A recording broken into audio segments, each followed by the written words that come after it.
Мексико е главен трговски партнер на САД. Во 2024 година извезе производи во вредност од речиси 506 милиарди долари, а првите три сектори се автомобилската индустрија, електроника и земјоделство. Царини од 25% за Канада и 25% за Мексико. Неколку часа по воведување на царините, мексиканската председателка Клаудија Шејнбаум рече дека ќе ги брани интересите на својата земја. Одлучивме да одговориме со царински и нецарински мерки, кои ќе ги објавам јавно следната недела. Царините од 25% може да резултираат со извозни загуби на Мексико од 26 до 42 милиарди долари, според непартиската think tank Вилсон Центар. Мексиканската економија ќе пропадне. Тоа би било катастрофално и не само за економијата апстрактно, туку и за економијата на мексиканските семејства. Белата куќа објави дека ќе ги ослободи автомобилите од царините. По телефонскиот повик со Шејнбаум, Трамп ги паузираше царините за други производи, што се во согласно со договорот САД-Мексико-Канада, за кој се преговараше за време на неговиот прв мандат.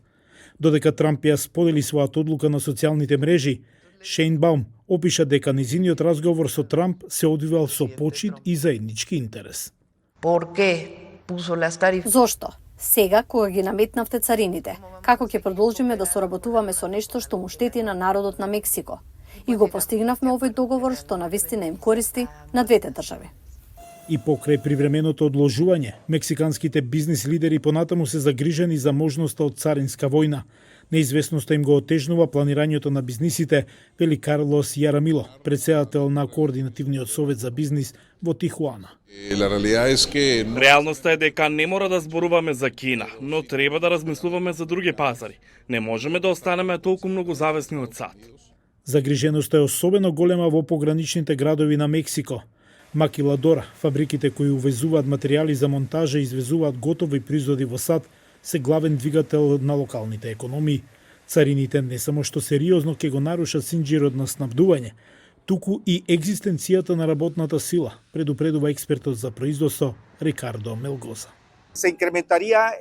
Ова ќе зголеми невработеност овде во Мексико, во Сиудад Хуарес. Инфлацијата очигледно ќе не погоди, зашто жителите на Хуарес купуваат многу американски производи. Тоа би влијаело на куповната моќ на семејствата кои живеат покрај границата.